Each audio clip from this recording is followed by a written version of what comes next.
En cualquier estudio se deben considerar dos tipos de posibles errores: el error aleatorio y el error sistemático o sesgo. El error aleatorio va a afectar la precisión del estudio y se puede corregir incrementando el tamaño de la muestra.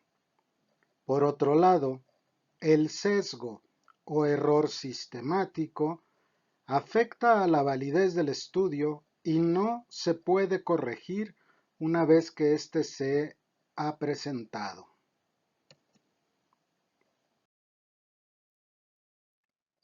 El error aleatorio se debe al azar. Ocurre tanto porque se trabaja con muestras de individuos y no con poblaciones enteras, como por la variabilidad inherente del proceso de medición de variables, ya sea por el instrumento de medida que se utiliza, por la propia variabilidad biológica o por la que se debe al propio observador.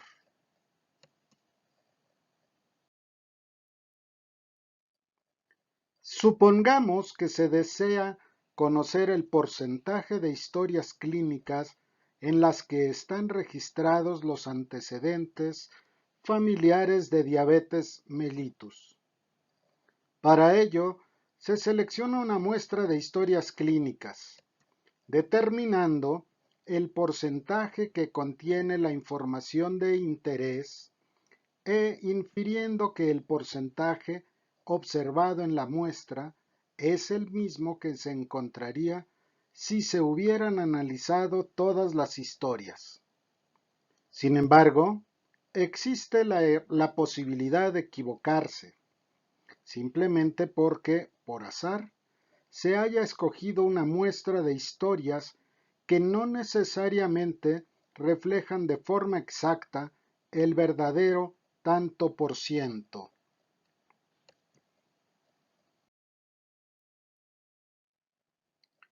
Esta posibilidad es tanto mayor cuanto menor es el tamaño de la muestra estudiada. Si solo se hubieran seleccionado 10 historias clínicas y en 4 de ellas estuvieran registrados los antecedentes familiares de diabetes, podría inferirse que el porcentaje de historias en que consta dicho antecedente es del 40%. Si se repitiera el estudio seleccionando otra muestra de 10 historias, es muy posible que el porcentaje observado fuera distinto del 40%. Una sola historia más o menos haría variar dicho porcentaje en un 10%. Es decir, existe una gran variabilidad inherente al muestreo. Esta variabilidad será menor si en lugar de 10 historias se hubieran seleccionado 100. Una historia haría variar el resultado en un 1% e incluso podría desaparecer si se estudiaran todas las historias clínicas. Este es un ejemplo de error aleatorio debido al hecho de que se trabaja con muestras. La mejor estrategia para reducirlo sería aumentar el tamaño de la muestra.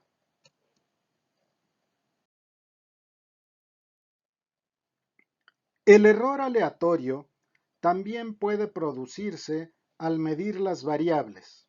Por ejemplo, la cifra de presión arterial presenta una gran variabilidad. Una forma de reducirla es medir la presión arterial en más de una ocasión y utilizar el promedio de las diferentes medidas. Además, existen otras fuentes de variación, como el momento del día, las condiciones de la medición, el tipo de esfigmomanómetro, etc., que también deben ser controladas mediante la estandarización de las condiciones de la medición y el entrenamiento de los observadores.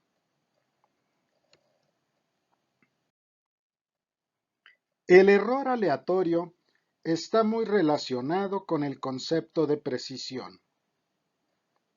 Una medición será más precisa cuanto menor es el error aleatorio.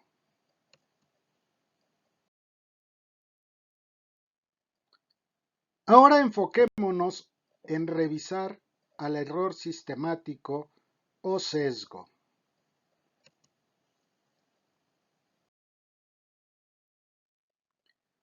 Un error sistemático o sesgo es un error en el diseño del estudio, ya sea en la selección de los sujetos, sesgo de selección, o en la medición de las variables, sesgo de información, o asociaciones de variables no consideradas, que se traduciría como el sesgo de confusión y que conducen a una estimación incorrecta o no válida del efecto o parámetro que se pretende estudiar. El sesgo de selección puede aparecer al elegir una muestra que no represente de forma adecuada a la población de estudio o al formar grupos que se van a comparar.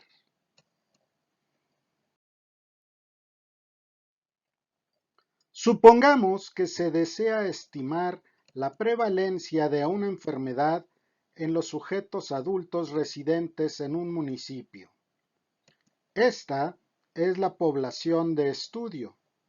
Para ello, se estudian los 100 primeros sujetos que acuden a la consulta en un centro de salud, y esto corresponde a la muestra estudiada. Obviamente, los sujetos que acuden a la consulta no son representativos de la población del municipio, ya que tienen una mayor probabilidad de estar enfermos, por lo que se obtendrá una estimación sesgada de la prevalencia de la enfermedad.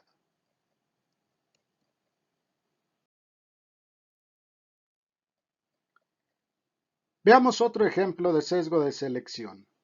Supongamos que se estudia la relación entre la aparición de cáncer de pulmón y la exposición previa al humo de tabaco. Se observa que el 90% de los sujetos con cáncer de pulmón ingresados en un hospital, que corresponden a los casos, eran fumadores. Supongamos, además, que los individuos del grupo control se eligen entre los pacientes ingresados en el servicio de neumología, de forma que la mayoría de ellos padece enfermedad pulmonar obstructiva crónica y que el 88% había estado expuesto al tabaco. Ante estos resultados, se podría concluir erróneamente que no existe asociación entre tabaco y cáncer de pulmón, ya que el porcentaje de fumadores es muy similar en ambos grupos. Sin embargo, la selección del grupo de control no fue muy buena, ya que la enfermedad pulmonar obstructiva crónica está relacionada con el tabaco, lo que enmascara su asociación con el cáncer de pulmón. En general, si se eligen como controles personas con enfermedades relacionadas positiva o negativamente con la exposición, se está introduciendo un sesgo de selección. Los sesgos de selección también se pueden producir durante el seguimiento de los participantes si la probabilidad de desarrollar la enfermedad entre los sujetos que se pierden es diferente en cada uno de los grupos. Veamos este ejemplo 2.3. Consideremos un estudio que compara dos intervenciones, la A y la B, administradas cada una de ellas a un grupo de 100 sujetos y que producen 20 pérdidas durante el seguimiento en cada uno de los grupos. El porcentaje de éxito de ambas intervenciones es el 50%.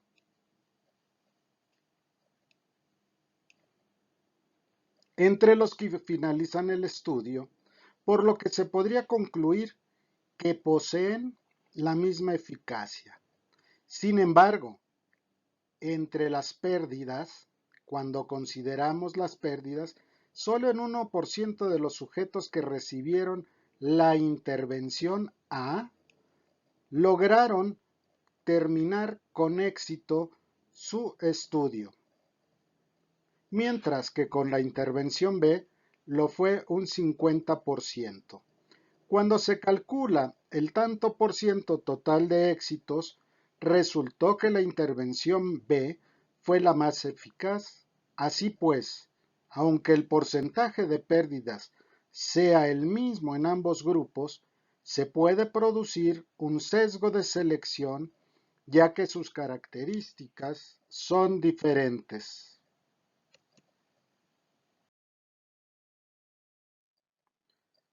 Otra situación que puede producir un sesgo de selección es la existencia de preguntas no contestadas, lo que suele ocurrir en las encuestas transversales. Ejemplo 2.4.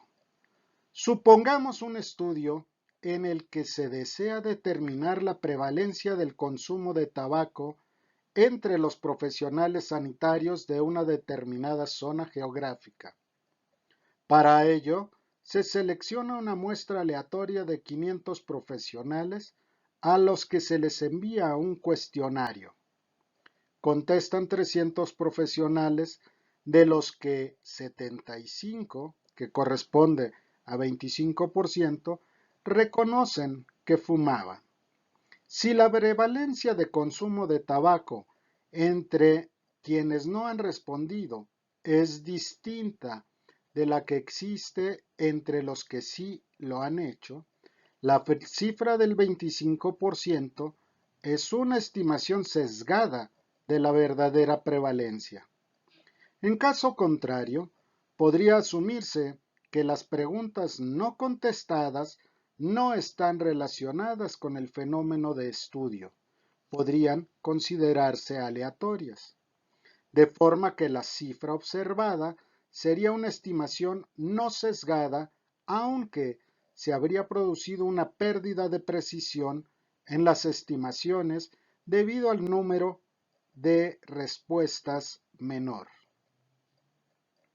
La única manera de asegurar que las pérdidas durante el seguimiento o las preguntas no contestadas no introducen un error sistemático en los resultados es evitar que se produzcan, o bien obtener información suplementaria que permita evaluar si los sujetos que se pierden o que no contestan difieren de los que finalizan el estudio.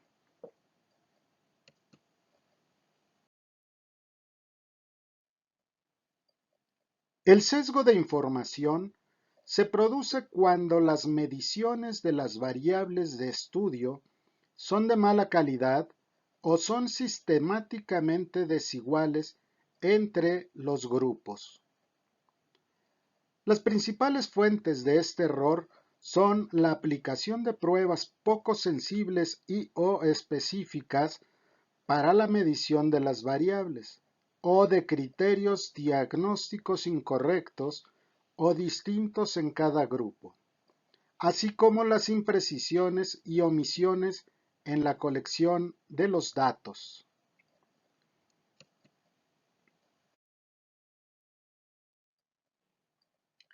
Si en un estudio se mide el peso de los sujetos con una báscula mal calibrada, evidentemente se obtendrán medidas incorrectas, ya que se utiliza un instrumento de medición inadecuado y conduce a un sesgo de información.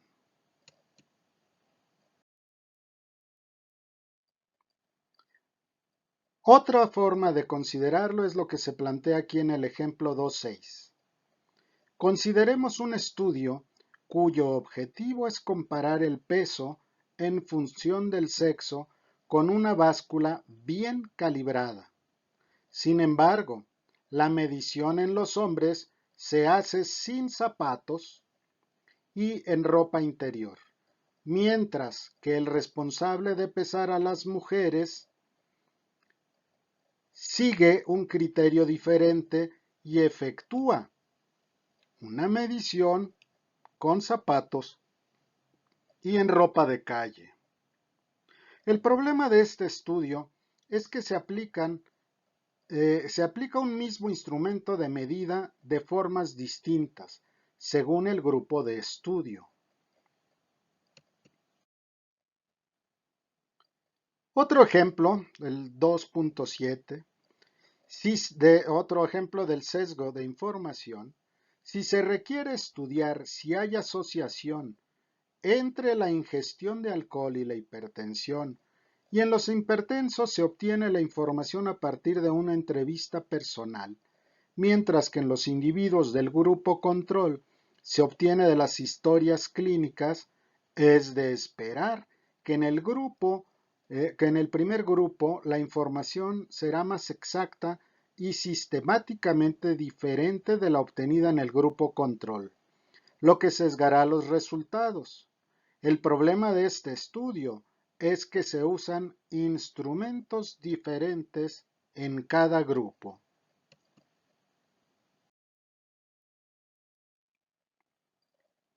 El fenómeno de confusión aparece cuando la asociación observada entre el factor de estudio y la variable de respuesta puede ser total o parcialmente explicada por una tercera variable, conocida como factor de confusión, o, por el contrario, cuando una asociación real queda enmascarada por este factor.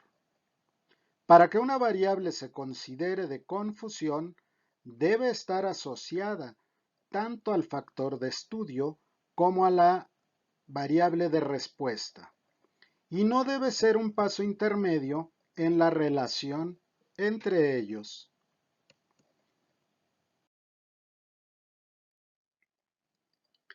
Si vemos esta gráfica, el confusor C está causalmente asociado con el desenlace y se asocia causalmente o no con la exposición. Estas asociaciones pueden distorsionar la asociación de interés. Si el factor de exposición causa el desenlace. Una flecha unidireccional indica que la asociación es causal. Una flecha bidireccional indica que la asociación puede o no ser causal.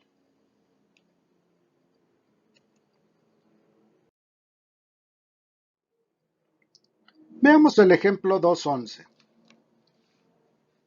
Supongamos un estudio hipotético de la asociación entre el consumo de café y el cáncer de laringe.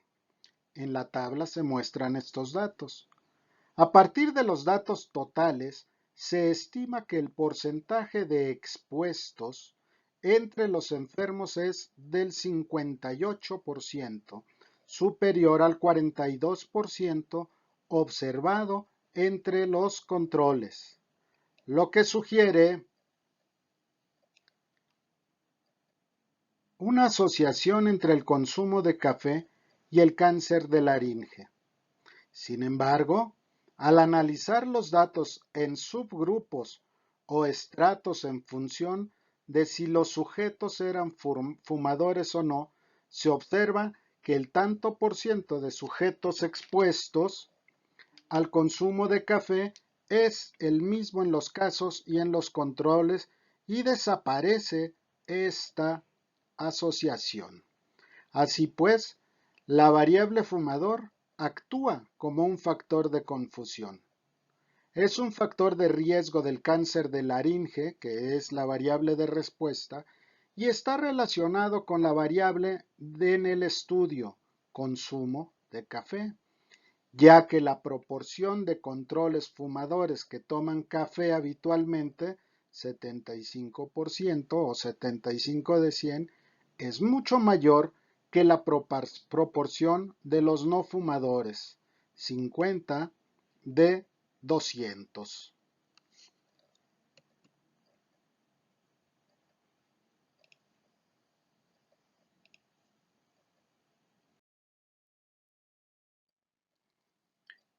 Otro ejemplo de confusión corresponde al ejemplo 2.12. Consideremos un estudio en el que se evalúa la asociación entre el ejercicio físico y el infarto agudo del miocardio, partiendo de la hipótesis de que a más ejercicio físico, menor es el riesgo de sufrir un infarto al miocardio. Una variable que podría ejercer de factor de confusión sería la edad. Por un lado, es más probable que los más jóvenes realicen más ejercicio, relación con la variable de estudio, y por otro, que tengan un riesgo menor de desarrollar un infarto al miocardio, relación con la enfermedad. Si se cumplen estas condiciones, la edad actuaría como un factor de confusión que tendería a sobreestimar el efecto protector del ejercicio físico sobre el infarto agudo al miocardio.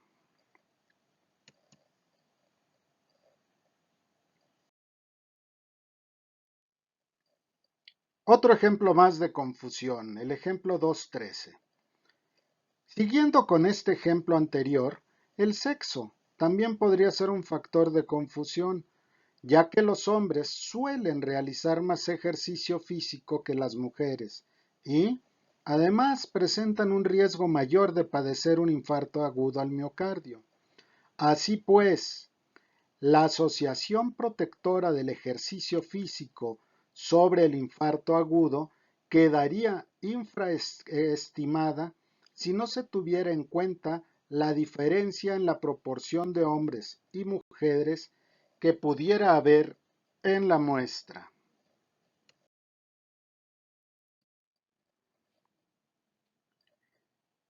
En 1986, Rothman presenta el siguiente ejemplo.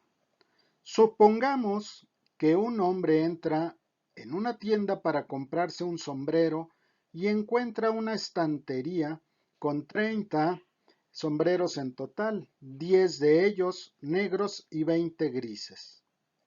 Descubre que 9 de los 10 sombreros negros le quedan bien, pero que de los 20 grises solo le quedan bien 17. Por tanto, toma nota que la proporción de sombreros negros que le quedan bien es del 90%, mientras que los de los grises solo el 85%. En otra estantería de la misma tienda, encuentra otros 30 sombreros, 20 negros y 10 grises. En ella, 3, que corresponde al 15% de los sombreros negros le quedan bien, y solo uno, que es el 10% de los grises. Antes de que escoja un sombrero, la tienda cierra y él decide volver al día siguiente. Durante la noche, un empleado puso todos los sombreros en una única estantería. Ahora hay en ella 60 sombreros, 30 de cada color. El cliente recuerda que el día anterior la proporción de sombreros negros que le quedaban bien era superior en ambas estanterías. Hoy se da cuenta de que, aunque tiene delante los mismos sombreros, una vez mezclados, solo el 40% de los sombreros negros, es decir, 12 de 30, le van bien, mientras que de los grises le quedan bien el 60%, 18 de 30. Aunque este curioso cambio es conocido como la paradoja de Simpson, no es realmente ninguna paradoja. Este fenómeno también corresponde a la confusión que puede distorsionar una asociación, incluso hasta el punto de cambiar su dirección.